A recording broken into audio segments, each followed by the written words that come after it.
अस्सलाम वालेकुम। ये है हमारे सामने गोल्ड का चार्ट और हमने नेक्स्ट वीक किस तरह से ट्रेड करनी है इसके ऊपर बात करेंगे। कहाँ से हमने बाइंग करनी है, कहाँ से हमने सेलिंग करनी है और किस तरह से हमने एक अच्छा प्रॉफिट करना है और इसके ऊपर सारी बात करेंगे। लेकिन इससे पहले एक चीज बता दूं, अगर आप फ्री में गोल्ड के सिग्नल्स लेना चाहते हैं, यानी जो मैं खुद ट्रेड करता हूँ वही आप लोगों को बता रहा होता हूँ, उसके उसके लिए आपने क्या करना है, डिस्क्रिप्शन में लिंक है, उसको आपने ज्वाइन करना है। सिंपल, आपको डेली बेसिस पर सिग्नल्स मिलते जाएंगे। ठीक है, फ्राइडे को हमने तकरीबन मार्केट को सेलिंग किया 2920 से और मार्केट आपके सामने है 2900 तक आई। ठीक है, और ये 2900 के बाद मैंने जो अपना टीपी दिया हुआ था वो ओपन था। अगर मार्केट इसको क्रॉस कर लेती तो मार्केट का टीपी ओपन था, यानी 2870 2860 तक मार्केट जा सकती थी। बट हमारे दोनों टीपी मार्केट ने हिट किए। उसके बाद मार्केट जो है क्लोजिंग हुई 2911 के ऊपर। और बीच में तकरीबन 2 दिन मैंने सिग्नल नहीं दिया क्योंकि मैं बिजी था, और मंडे ट्यूसडे को मैंने आई थिंक सिग्नल दिए थे और उसका भी हमें प्रॉफिट हुआ था। तो इस तरह आप हमारे फ्री ग्रुप को ज्वाइन कर सकते हैं। अच्छा जी, अब हम बात कर लेते हैं कि गोल्ड में किस तरह से हमने ट्रेड करनी है नेक्स्ट वीक। ठीक है, प्रीवियस वीक जो है, देखो सबसे पहले तो मैं आपको एक चीज बता दूं, प्रीवियस वीक जो गुजरा है उसमें गोल्ड ने प्रॉपर तरीके से सिर्फ उसी को फॉलो किया जिसको 1 महीने या 1.5 महीने से करता आ रहा है। वो कौन है जी? वो है ट्रंप। ठीक है, ये वाली जो मूवमेंट है, ठीक है, यहां से मार्केट ओपन हुई थी और ये वाली जो मूवमेंट है, ये यहां से यहां तक, ठीक है, ये वाला जोन मैं आपको बताता हूं अभी। बट ये वाली जो मूवमेंट है, ये वाली मूवमेंट मार्केट ने किसको फॉलो किया? ट्रंप को फॉलो किया। कब किया? 4 मार्च को ट्रंप ने पहले से कहा हुआ था मेक्सिको चाइना के ऊपर और उसके साथ साथ कनाडा के ऊपर टैरिफ जो है इंप्लीमेंट होना है। ठीक है, और उसने कर दिया इंप्लीमेंट। उसके बाद मार्केट की ये आप मूवमेंट दे सकते हो। उसके साथ साथ फिर मेक्सिको के प्रेसिडेंट, कनाडा के प्रेसिडेंट, चाइना का प्रेसिडेंट, सबका रिस्पॉन्स आया और रिटेलिएट किया उन्होंने, सब ने, और उसकी वजह से ये सारी मूवमेंट हुई। ठीक है, प्रॉपर तरीके से गोल्ड जो है मूवमेंट कर। अच्छा, इस पर तो हम आते हैं। ठीक है, ये मैंने शॉर्ट्स आपको बता दिया। इससे पहले हमने क्या चीज देखना है, वो है न्यूज। अच्छा जी, हमारे पास मंडे को देखेंगे कौन कौन सी न्यूज है। मंडे को हमें हमारे पास कोई भी न्यूज नहीं है, कोई न्यूज नजर नजर नहीं आ रही। कौन सी? यूएसडी की न्यूज। ठीक है, बाकी नेक्स्ट हम देखते हैं ट्यूसडे को हमारे पास कौन सी न्यूज है। ट्यूसडे को हमारे पास है जॉब ओपनिंग वाली न्यूज है। उसके बाद अगर, हाँ, एक चीज बता दो, जॉब ओपनिंग वाली न्यूज जो है ये हाई इंपैक्ट न्यूज है, इसकी वजह से काफी मूवमेंट आ सकती है। ठीक है, अच्छी खासी स्पाइक लग सकती है। ओके, ये चीज होगी। उसके बाद अगर हम बात करें वेनेसडे को हमारे पास कौन सी न्यूज है? वेनेसडे को है सीपीआई डाटा। सीपीआई डाटा आपको पता है एक हाई इंपैक्ट न्यूज है। ठीक है, और इसका जो लिंक है डायरेक्ट इन्फ्लेशन के साथ होता है। इसकी वजह से तो मार्केट का बिल्कुल ट्रेंड भी चेंज हो सकता है। ये एक बहुत हाई इंपैक्ट न्यूज है। ठीक है, तो इस वजह से आपने इसके ऊपर इसको इग्नोर नहीं करना। ठीक है, अगर कोई ट्रेड की हुई है तो इससे पहले पहले आपने खत्म कर देनी है, और क्योंकि इसके अंदर बहुत अच्छी खासी मूवमेंट हो सकती है। और ये कितने बजे है? 5:30 बजे। ठीक है, यानी कि जो गर्मियों का टाइम है वो स्टार्ट हो चुका है, विंटर का टाइम जो है वो खत्म हो चुका है 6 बजे का। और ये अब मार्केट जो है, यूएस सेशन जो है अमेरिका का, वो 5:30 बजे ओपन हुआ करेगा, 6 बजे के बजाय। ठीक है, एक तो ये भी हमारे पास न्यूज आ गई। अच्छा, अब थर्सडे को अगर देखें तो वो हमारे पास कौन सी न्यूज है? वो है जी पीपीआई डाटा। पीपीआई डाटा आपको पता है ये भी हाई इंपैक्ट न्यूज है। और नेक्स्ट वीक मुझे बिल्कुल एक वोलेटाइल वीक नजर आ रहा है। ठीक है, यहां पर आप देख सकते हो पीपीआई डाटा है। ट्रेडेड जो है सीपीआई डाटा और पीपीआई डाटा का वेट करेंगे। मंडे और ट्यूसडे जो मार्केट है वो साइडवे पे या फिर कोई ज्यादा मूवमेंट नहीं दे सकती, ये हमें नजर आ रहा है। ठीक है, ये है पीपीआई डाटा, ये भी एक हाई इंपैक्ट न्यूज है। उसके बाद फ्राइडे को अगर हम देखें तो फ्राइडे को हमारे पास कौन सी न्यूज है? फ्राइडे को हमारे पास है जी consumer sentiment, high impact news है। ठीक है, लेकिन पूरे वीक में सबसे हाई इंपैक्ट न्यूज कौन सी है? वो है सीपीआई डाटा। ठीक है, सीपीआई डाटा के ऊपर ही मार्केट जो है नेक्स्ट वीक एक अच्छी खासी मूवमेंट देगी। ठीक है, ये तो होगी हमारे पास जो न्यूज है फॉरेक्स फैक्ट्री में नजर आ रही है यूएसडी के हवाले से। कौन सी नेक्स्ट वीक न्यूज है वो मैंने आपको बता दी।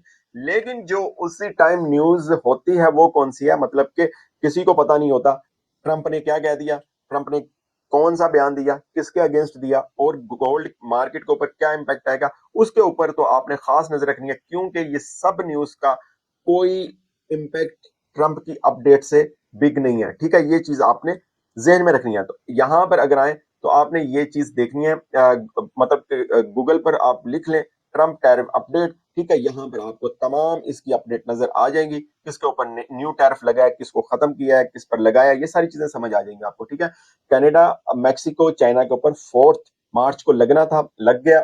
उसकी वजह से मार्केट 2860 से मार्केट आपके सामने 2930 31 तक गई।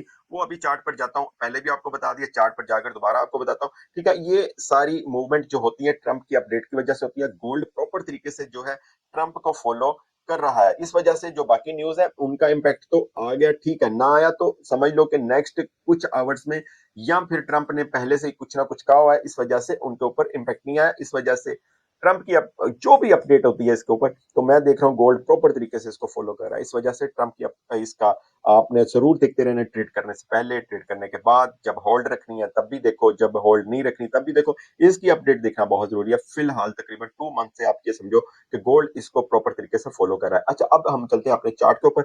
अच्छा जी, यहाँ पर हमारे पास H1 का चार्ट ओपन है, ठीक है। अभी क्योंकि हम वीकली एनालिसिस कर रहे हैं, बिग टाइम फ्रेम में भी आपको दिखाता हूँ, डे 1 में भी दिखाता हूँ और वीकली टाइम फ्रेम में भी दिखाता हूँ चार्ट। बट यहाँ पर एक क्लियर चीज दिखाने के लिए आपको H1 में कुछ डिटेल बताऊंगा। यहाँ पर देखें, H1 का चार्ट ओपन है और यहाँ से इसकी एक रेंज है, ठीक है। रेंज अगर आप देखो तो ये 1, 2, 3, ये एक सेल जोन है, ठीक है। कौन सा? तकरीबन आप कह लो 2935 से 2940, ये एक सेल जोन है। ये पूरा वीक मार्केट इसको क्रॉस नहीं कर पाई। अगर इसको क्रॉस कर जाती तो मार्केट जो है अप की तरफ जा सकती थी, 2960-50 तक जा सकती थी, लेकिन उसने इस तरह नहीं किया। और डाउन साइड से आप कह लो कि 2890 को उसने क्रॉस नहीं किया, ठीक है। ये एक रेंज बनी हुई है, ठीक है। बट ये जो बहुत स्ट्रॉन्ग सेल जोन है, ठीक है, ये मैं आपको बता रहा हूं 2935 से 2940, ये बहुत स्ट्रॉन्ग सेल जोन है। ये H1 में बताने का मकसद आपको ये, यहां से आप इसकी रेंज चेक कर सकते हो।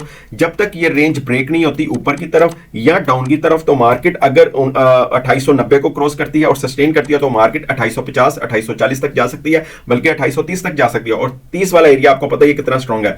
अच्छा, यहां पर फिर मार्केट अगर जो है क्या कहते हैं 2935 को क्रॉस करती है और सस्टेन करती है तो मार्केट 2960 और उसके बाद 2970-80 तक जा सकती है, ठीक है। ये तो होगी वो चीज। इसके साथ साथ मैं आपको अब बताता हूं बिग टाइम फ्रेम में जाकर आपको सपोर्ट और रेजिस्टेंस बताता हूं, किसमें? वीकली एनालिसिस में। अच्छा जी, ये आपके सामने है डे 1 का चार्ट, ठीक है। यहां पर भी आपको बता देता हूं, डे 1 के चार्ट के अंदर अगर हम देखें तो मार्केट में क्या चीज नजर आ रही है। यहां से तो हम देखें तो ये हमारे सामने यहां पर भी एक स्ट्रॉन्ग सेल जोन नजर आ रहा है, जो कि ऑलरेडी मैंने आपको बता दिया, ये वाला, ठीक है। और यहां पर अगर आप देखें, 1 मिनट ठहरे, मैं जरा आपको इसको जरा जूम करके दिखा देता हूं ताकि आपको अच्छे से समझ आ जाए। यहां पर आप देखें एक डोजी टाइप कैंडल बनी है, ठीक है। और जिस तरह आप समझें कि हमारे पास प्रीवियस कैंडल ये वाली, ठीक है, ये कैंडल भी बनी थी और उसके बाद ये देखिए किस तरह से इसने एक अच्छी कैंडल बनाई सेलिंग की, ठीक है। अब जरूरी नहीं है जो प्रीवियस हो चुका है वही उसमें हो, बट एक मैंने आपको कैंडल बता रहा हूं कि ये एक कैंडल बनी है जो कि हमें सेलिंग का इंडिकेटर दे रही है, ठीक है। यहां से मार्केट क्या होगी, यहां से मार्केट डाउन की तरफ आएगी, ठीक है। कहां तक? तकरीबन 2850। उसके बाद मार्केट मोर डाउन आएगी 2820 तक, ठीक है। ये है जी हमारा नेक्स्ट वीक का टारगेट, 2820 तक का तो कंफर्म है टारगेट। अच्छा, इससे इसके साथ साथ आपको सपोर्ट और रेजिस्टेंस भी बता दूं। हमारे पास जो सपोर्ट और रेजिस्टेंस एरिया है वो है यहां से, अगर मैं आपको बताऊं, इसको मैं क्लियर करता हूं और यहां से इसको जरा हम इस तरह करते हैं ताकि अच्छे से हमें नजर आ सके। 2960 वाला, ये वाला जो जोन है हमारे पास वीकली रेजिस्टेंस है, ठीक है। और तकरीबन आप कह लो 2790 वाला जो क्या कहते हैं जोन है, ये हमारे पास सपोर्ट एरिया, ठीक है।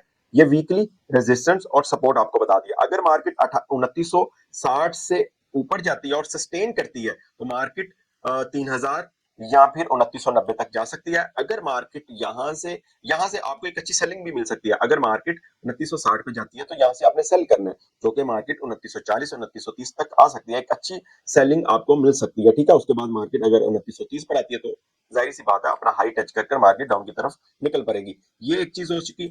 और अगर जिस तरह आपको बताया 2960 को क्रॉस करती है और सस्टेन करती है तो मार्केट ऊपर की तरफ, यार ये चीज होगी। इसी तरह सपोर्ट है, सपोर्ट जाहिर सी बात है मार्केट काफी ऊपर आई हुई है प्रीवियस 2 मंथ से, तो हमारी सपोर्ट लेवल जो है वो भी बहुत स्ट्रॉन्ग है, वो है 2790। अगर 2790 को मार्केट क्रॉस करती है और सस्टेन करती है तो मार्केट मजीद नीचे जा सकती है, जो कि उसका बनता है जाना और पेंडिंग है अभी जाना, ठीक है।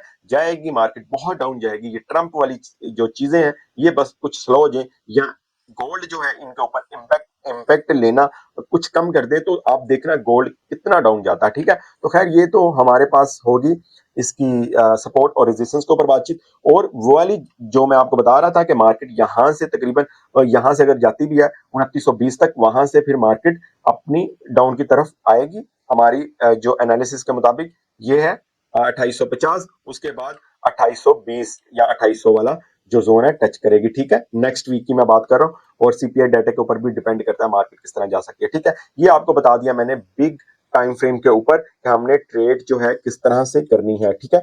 और ये आपको बता दिया। अगर मैं आपको मजीद बताऊं, अच्छा जी, अब ये डे वन के टाइम फ्रेम के ऊपर भी बात हो गई है, ठीक है। और एक और चीज रह गई है बताना, वो ये थी कि 2890 वाला जो जोन है ना, ये भी क्रॉस करना बहुत जरूरी है। अब देखो कितनी बार मार्केट यहाँ पर आई और यहीं से ऊपर की तरफ निकल गई, ये आपके सामने आती, ठीक है। 3-4 दिन मार्केट इसी तरह करती रही। अब ये इसके लिए बहुत जरूरी है क्रॉस करना, फिर मार्केट जिस तरह मैंने आपको बताया कि मार्केट इसी तरह निकलेगी, जिस तरह मैंने आपको बताया कि मूवमेंट दे सकती है 2880, सॉरी 2890, 2888 वाला एरिया जो है, इसको क्रॉस करना बहुत जरूरी है मार्केट का मोर डाउन आने के लिए, ठीक है। अभी तो मार्केट जिस सिचुएशन में है, मार्केट बिल्कुल एक रेंज बनाकर बैठी हुई है, और मार्केट का जाहिर सी बात है कि नेक्स्ट वीक सीपीआई डाटा है, मजीद कुछ हो सकता है, इस वजह से मार्केट ने ये रेंज को ब्रेक करना ही करना है, ये आपको भी पता है, ठीक है।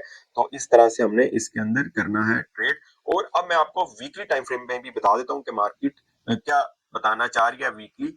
अच्छा जी, ये है हमारे पास वीकली टाइम फ्रेम के अंदर कैंडल, ये वाली प्रीवियस वीक बनी है। और नेक्स्ट कैंडल जिस तरह आपको बताया कि किस तरह हो सकती है, ये एक ट्रेंड लाइन भी बन रही है, ठीक है।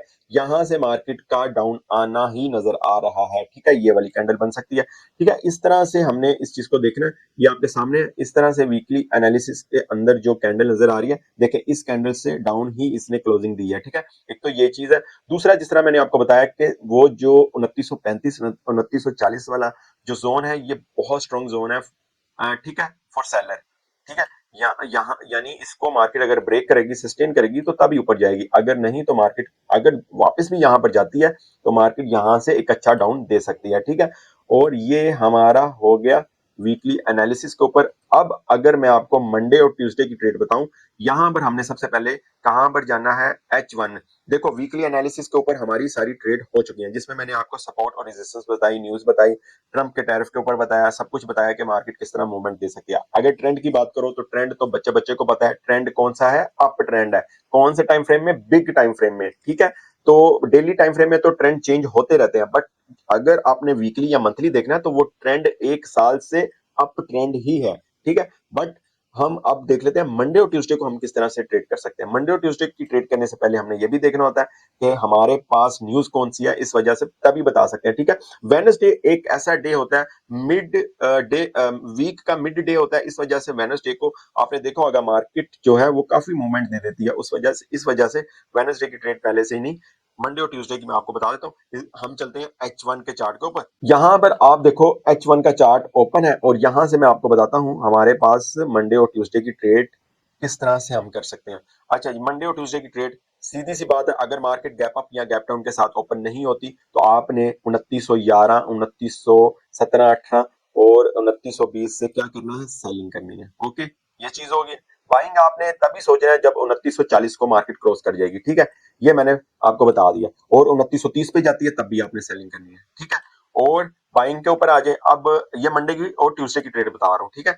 अगर मैं वीडियो नहीं बना पाता तो इस तरह से आपने इसको मैनेज करना है। अच्छा जी, इसके ऊपर अगर मैं आपको बताऊं बाइंग कहां से आप कर सकते हो, बाइंग आप कर सकते हो 2980 से, ठीक है, या 2982 से आप बाइंग कर सकते हो, ठीक है।